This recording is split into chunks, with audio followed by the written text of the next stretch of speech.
Venezuela. You've heard about it on your TV. Everyone's talking about it. We are continuing to follow a developing story out of Venezuela.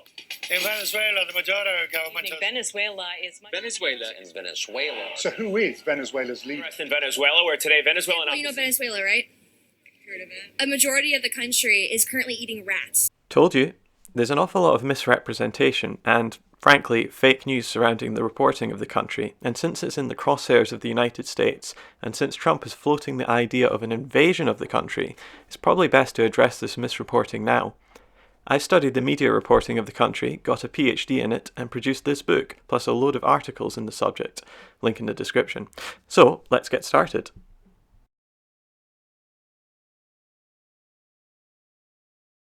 In response to the inauguration of President Nicolas Maduro earlier this year, 35-year-old Juan Guaido, head of the National Assembly, someone who has never run for president, and opinion polls show that over 80% of the country don't even know who he is, has taken the extraordinary step of simply declaring himself the rightful president of Venezuela. Even more bizarrely, the Trump administration immediately backed him up. In a statement, Secretary of State Mike Pompeo said, "The people of Venezuela have courageously spoken out against Maduro and his regime and demand freedom and the rule of law." Vice President Mike Pence declared the move a call for freedom. Nicolas Maduro is a dictator with no legitimate claim to power. He's never won the presidency in a free and fair election, and he's maintained his grip of power by imprisoning anyone who dares to oppose him. The United States joins with all freedom-loving nations in recognizing the National Assembly as the last vestige of democracy in your country, for it's the only body elected by you, the people. As such, the United States supports the courageous decision by Juan Guaido, the President of your National Assembly, to assert that body's constitutional powers, declare Maduro a usurper, and call for the establishment of a transitional government. We say to all the good people of Venezuela, Estamos con ustedes. We are with you. We stand with you. And we will stay with you until democracy is restored and you reclaim your birthright of libertad. Muchas gracias y vayan con Dios. In response to these actions, the Venezuelan right and left have taken to the streets in large demonstrations to support or oppose Guaido, leading to clashes and dozens of deaths. This event marks the latest attempt to force the socialist government out of power extra-legally, with other major opposition attempts occurring in 2001, 2002, 2002-3, 2014, 2017 and 2018. Maduro is generally an unpopular president, yet the National Assembly is equally unpopular, with both enjoying approval ratings of below 30%. Thus, Venezuela is divided into roughly equal thirds, those who support and oppose the government, and those in the middle who support neither the government nor the opposition bloc. The media has presented the situation as the international community, a phrase with a contentious history, as rounding on and shunning Maduro, and certainly a number of countries, including Canada, Great Britain, the Lima Group, an organisation of right-wing Latin American countries, have come out to support Guaido, some of whom couldn't even remember his name, like the president of Paraguay, for instance. Se constituía y lo declaraba presidente encargado, que es un poco la figura constitucional de la República de Venezuela, al señor Juan Guaidó. Vos ya me hiciste impresionar, ya me impresionaste por Juan Guaidó, con quien... Yet far more have come out to support Maduro. Venezuela has powerful backers in China and Russia, while the United Nations formally recognizes him as the rightful president.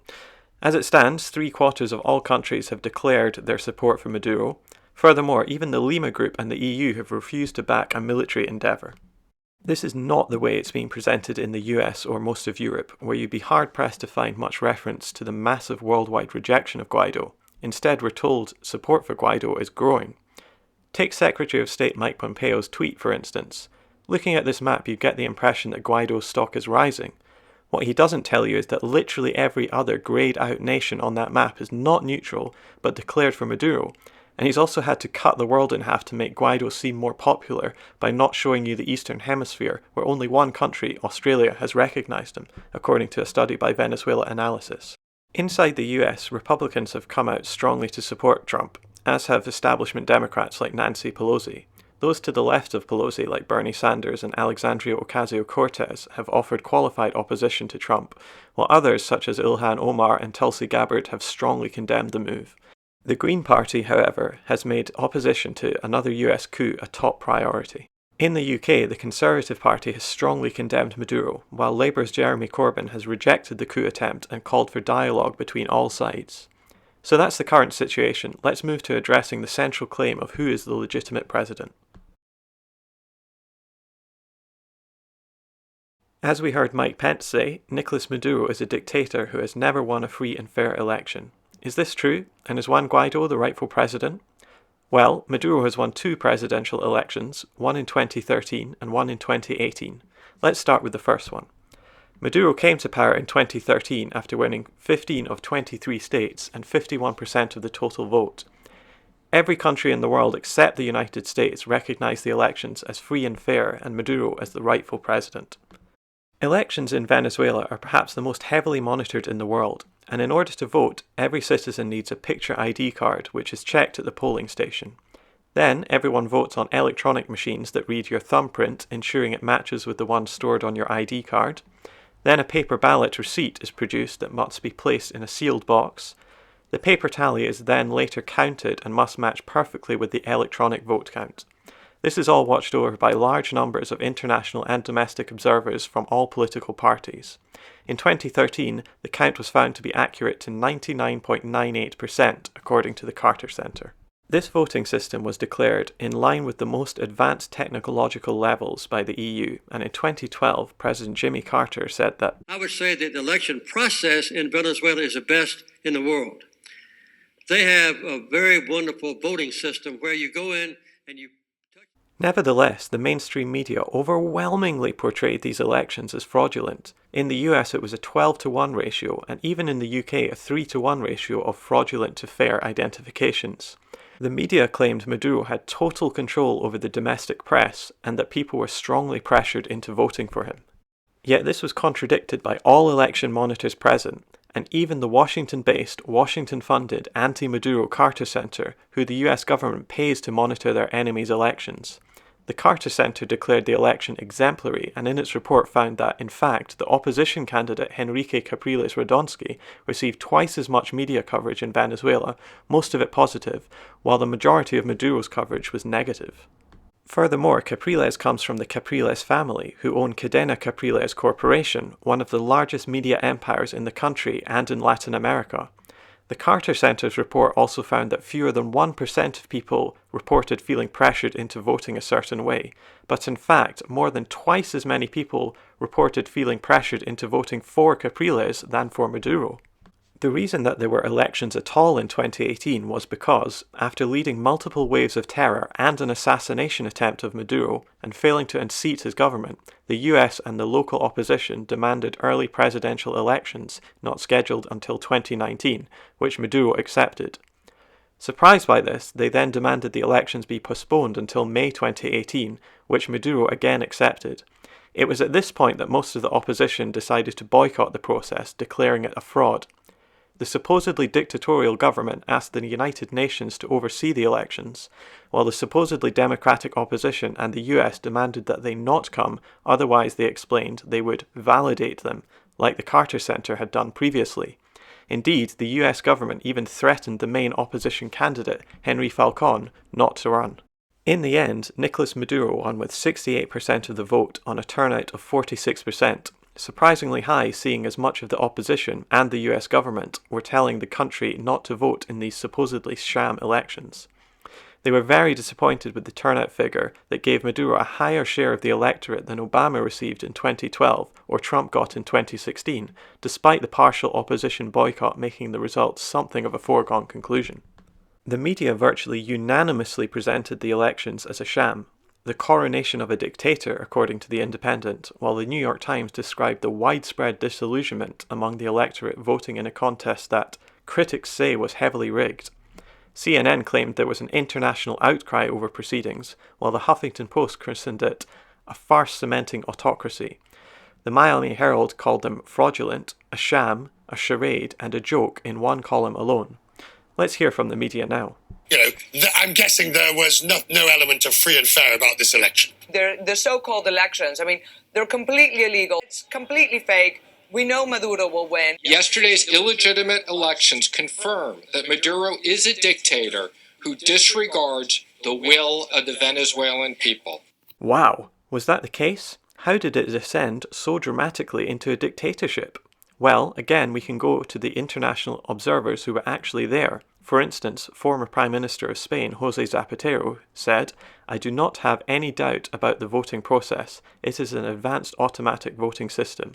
Meanwhile, ex-president of Ecuador, Rafael Correa, said, "The Venezuelan elections are developing with absolute normalcy. I've attended 4 polling stations. There is a permanent flow of citizenship with very short waiting and voting times. A very modern system with double control. From what I've seen, it's impeccably organized." There were 3 international election observation teams that produced reports into the elections, and all praised them as free and fair, in complete contrast to how our media presented them.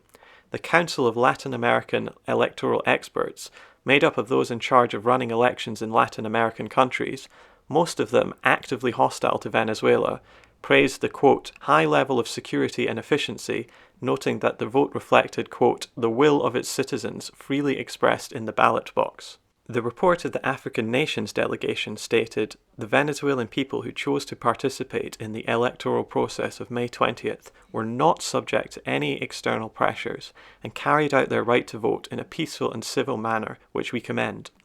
As such, we implore the international community to abide by international law and the principles of self-determination and recognise what we consider to be a free, fair, fully transparent and sovereign election." Likewise, the Caribbean Nations report was similarly positive. In fact, the strongest criticism any of the 3 had of the process was that some voting stations were not on the ground floor, making it hard for some voters to access them. While there is certainly good faith criticism of Maduro's actions, there's also a lively academic debate as to whether the label authoritarian is really appropriate given the context and circumstances of a US-backed, US-armed, US-trained opposition continually trying to kill or overthrow the president. We could wonder what the US would be like if a Russian-sponsored Black Lives Matter group, for instance, had bombed the White House and tried multiple times to kill the president.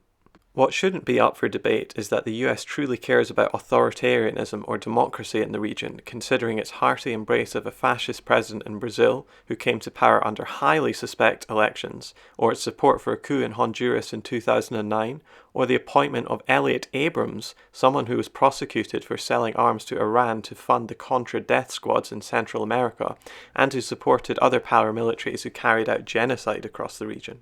Juan Guaidó is unpopular, leading a body with an over 70% disapproval rating. He's even controversial among the opposition. Henrique Capriles revealed he wasn't aware Guaidó was going to unilaterally declare himself president and seemed not to support the measure. Guaidó's claims of legitimacy revolve around Article 233 of the Constitution, which states that if the president abandons his position or becomes permanently unavailable to serve, then he can be removed and new elections can be called. This is clearly not the case here. Maduro has not abandoned his position or become permanently unavailable. And even if he had been, the Constitution makes clear that power would then transfer to the Vice President. This is not the first time that the opposition has used Article 233 as a tactic to overthrow the president. In 2001, they put together a team of psychiatrists to declare Maduro's predecessor, Hugo Chavez, insane and therefore disqualify him from office. It's ironic that the opposition appeals to the Constitution, precisely because it fought tooth and nail against its adoption in 1999, and during a briefly successful 2002 coup they immediately suspended it, as well as firing every elected official in the country and declaring that the leader of the Venezuelan Chamber of Commerce, Pedro Carmona, could rule by decree as a dictator. Therefore, I think it's safe to say that Guaidó is on extremely shaky legal ground.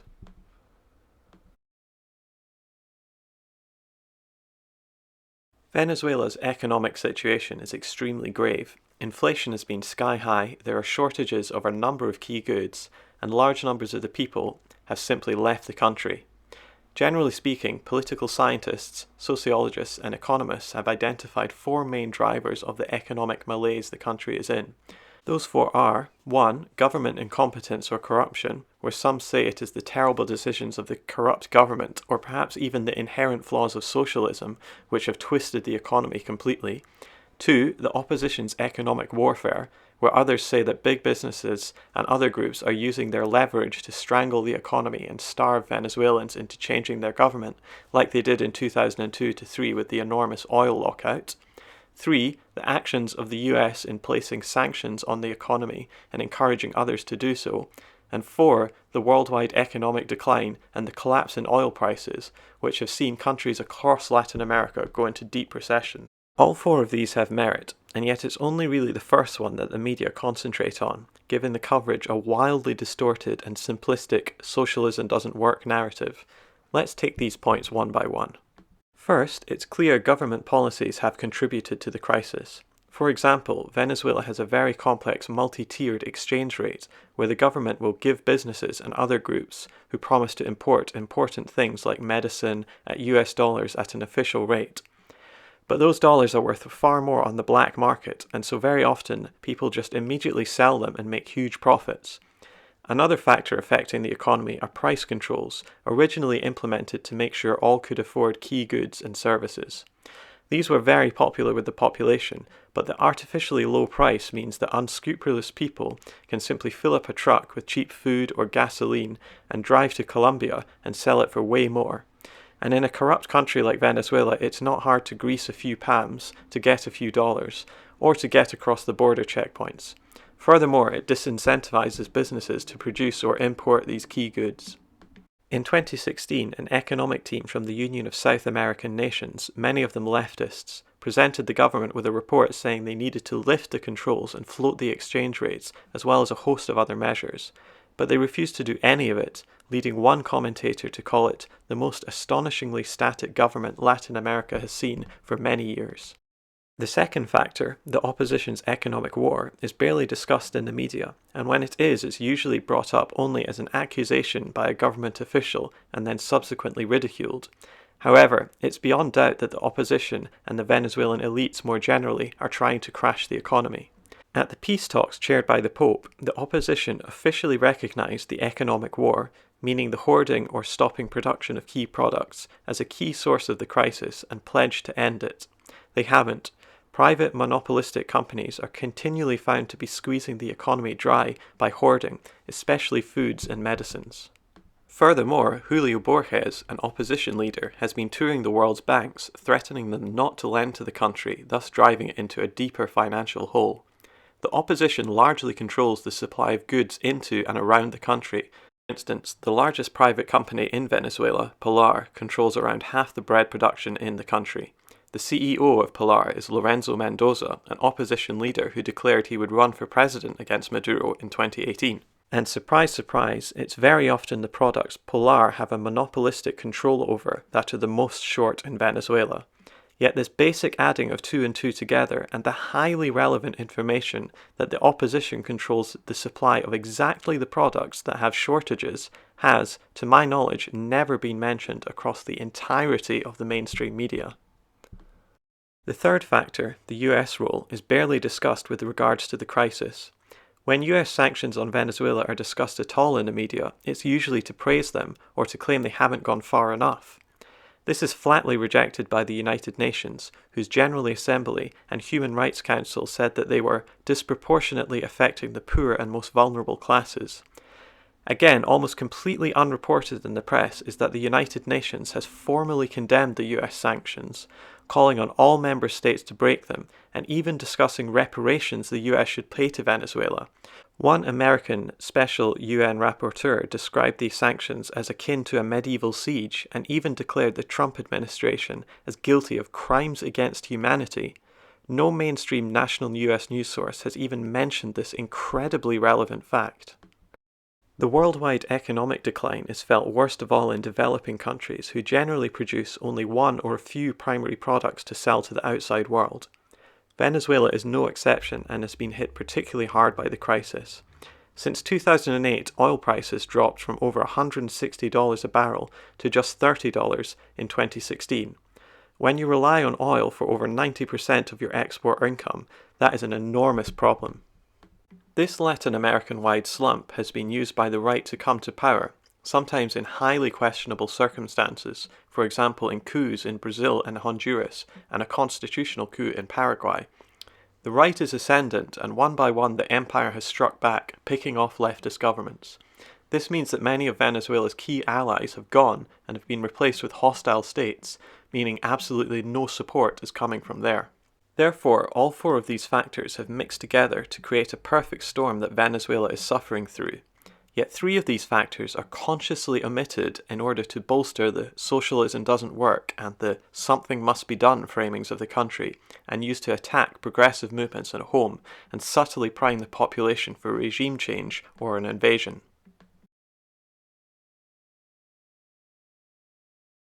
The media present Juan Guaidó as a progressive centrist who can unite a polarised country, and his Popular Will Party as Social Democrats.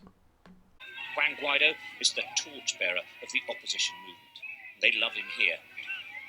This relatively unknown politician is now a superstar.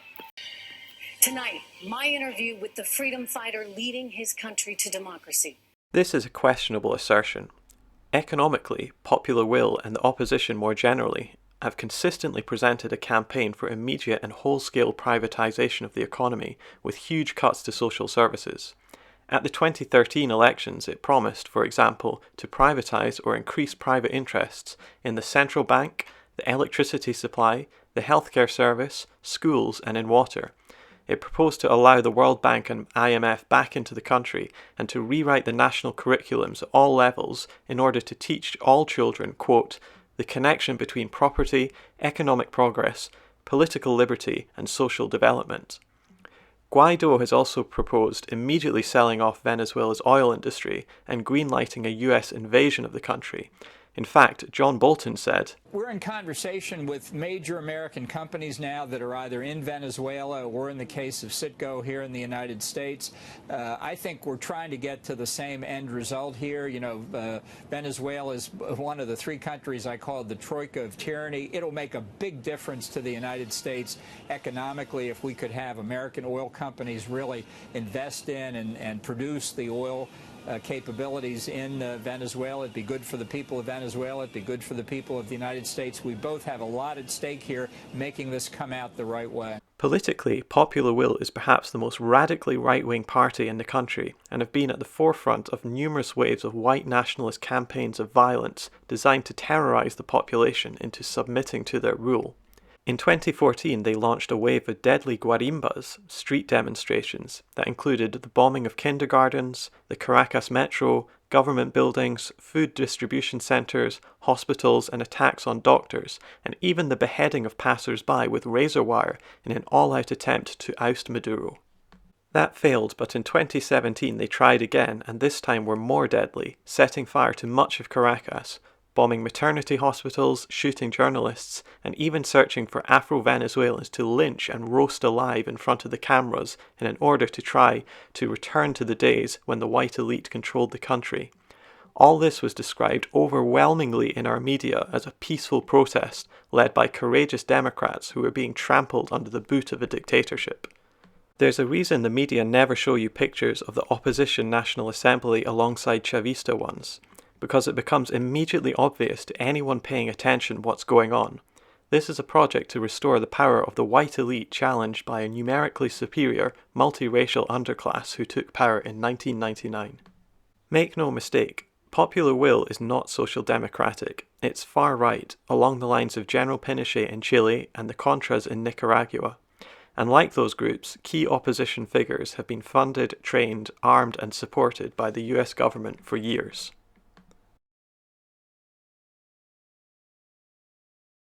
Why is the media distorting the reality of Venezuela so wildly? This is a question I answered in my book, Bad News from Venezuela, by interviewing those who make our news about the country. Firstly, due to huge cutbacks in media that have been going on since the arrival of the internet, there are actually very few people who create virtually all Western mainstream news from the country, perhaps only a couple of dozen of people. Western journalists are parachuted into a socially and culturally extremely divided country, often without the ability to even speak Spanish. Venezuela has one of the lowest English proficiency levels in the entire world, and the ability to speak English is highly correlated with class, meaning foreign journalists can only really talk to the white elite who are fanatically opposed to the government. These sorts of pictures highlight the intense inequality of the country, as Venezuelans live in one of two worlds: the luxury penthouses of the east side of the city, or the brutal poverty of the slums surrounding it. Support for the government comes inordinately from the multiracial slums, while support for the opposition comes largely from the white, gated communities surrounded by armed guards of East Caracas. Journalists are warned against venturing outside the safety of eastern Caracas and often meet English-speaking contacts pre-arranged by their own embassy and then write the story and leave the country having never travelled outside their bubble of privilege. Even those who live in Venezuela full-time told me they rarely leave the confines of the wealthy Chacao municipality, and that leads them to living in a world where everyone opposes the government. And it's true, everyone they're likely to meet in Venezuela's version of Martha's Vineyard or Mayfair does oppose it. Because of funding cuts, Western news agencies often employ cheaper local journalists. But the Venezuelan media is extraordinarily partisan and dead against the government, having many times not just supported, but led coup attempts, like for instance the ones in 2002 and 2002 to 2003. This leads to an intensely politicized newsroom atmosphere, where journalists told me they see themselves as the, quote, resistance to the government, and it was their number one goal to, quote, get rid of Maduro. Journalists who disagree with the coverage told me they felt a strong editorial and social pressure to conform, otherwise there'd be trouble. They also told me they constantly practice self-censorship. One journalist told me, I just never even pitched stories that I knew would never get in.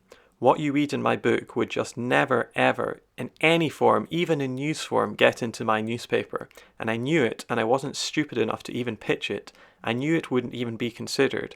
After I got knocked back from pitching various articles, I just stopped. But most journalists heartily agreed with the coverage and freely wrote what they thought. Indeed, one told me about how he proudly planted fake news, or what he called cheap tricks and sexy tactics, into the media in order to put his particular view of the country across.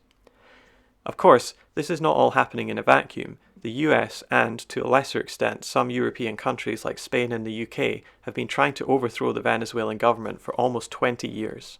Venezuela was at the forefront of a huge wave of Latin American countries that elected social democratic or democratic socialist governments. Together, they openly challenged US dominance in the region and started unifying in order to counter its influence.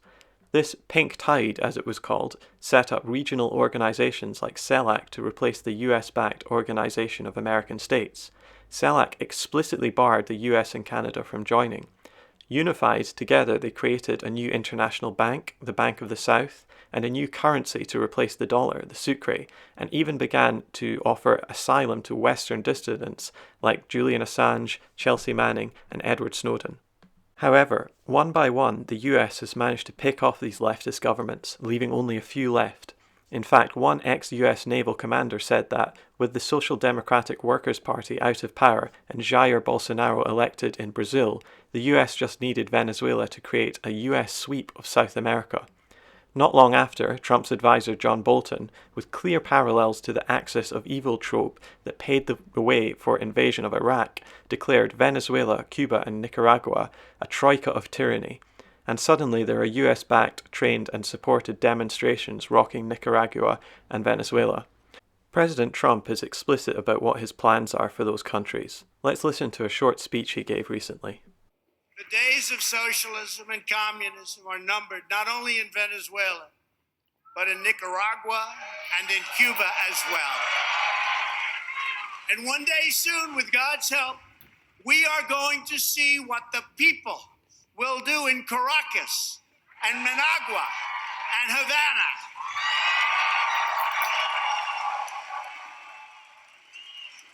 And when Venezuela is free, and Cuba is free, and Nicaragua is free, this will become the first free hemisphere in all of human history. It turns out Guaido had met with Trump months before to discuss his apparently spontaneous declaration, and that the US had instructed its loyal Latin American states to present a united front. The media reported on this, yet still presents the situation as a spontaneous democratic uprising. In the wake of the 1973 oil embargo, where Arab nations stopped selling oil to the US, causing huge economic convulsions at home, the government found a client regime in Venezuela that was willing to overproduce and submarine the price of oil. This destroyed Venezuela's economy but kept the price nice and low for the US. When Chavez was elected, one of the first things he did was revive the OPEC cartel, getting oil-producing nations to cut back on producing, raising the price. Oil prices jumped from $9 per barrel in 1999 to over $160 a barrel in 2008. This funded a boom of welfare state measures that reduced poverty by 50%, extreme poverty by 3/4, helped start up a free nationalised healthcare system, education was made free including at state colleges, illiteracy and malnutrition were eradicated, and the working class's share of national income rose by 39%. He also renationalised the oil industry. This meant that the US was paying far more for oil and its corporations were not making profit from Venezuela anymore. These policies, and the fact that Venezuela has by far the largest proven oil reserves in the world, have made the country a prime target for regime change. And frankly, the US's position on the country makes its presence felt in the reporting. Venezuela is in a serious economic, social and political crisis, but the United States is not trying to help. In fact, its policies of sanctions are drastically worsening the problem, as is its support for the most radical sectors of the population. Media coverage gives you about the most warped picture imaginable by selectively omitting a great amount of extremely relevant facts and data, presenting the country as a dictatorship crushing its citizens, rather than a country where a multiracial coalition of working class people have elected leaders that have come to power, challenging the dominance of the white elite and the US. This is not a mistake, but rather a result of a complex set of cultural, political and structural factors. The media are not neutral arbiters, but powerful centres of corporate and class power themselves. Journalists are every bit as important as soldiers in the media war against the country. This is a coup d'etat against a democratically elected leftist government, just like the ones against Guatemala in 1954, Chile in 1973, Nicaragua in the 1980s, Honduras in 2009, and many others. There are plenty of Venezuelans and international observers who oppose the government for legitimate reasons, and there's plenty of blame to be placed at the government's feet. However, the vast majority serves as a cloak for regime change in the country. The only way out of this crisis is if the US stops its actions of secretly funding and training sectors of the opposition for regime change, and if it lifts its illegal sanctions. That's going to require changing the narrative in the US and internationally, so changing the public discourse is vital, and I hope this video can be a very small part of that, so if you've made it to the end, please do share this video. I'm planning on making more video essays, not just about Venezuela, but all kinds of political and social issues, so please do subscribe, and since they won't come out quite as often and be a bit longer, it probably makes sense to click the bell icon as well. I've set up a Twitter and a Patreon as well, links in the description. If you're not in the position to support financially, you can still support by sharing this video on social media or with your friends. And if you'd like some further reading and links to sites with a more nuanced take on the country, look in the description below. And if you've got any questions you want me to address in subsequent videos, do leave a comment down below. Thanks!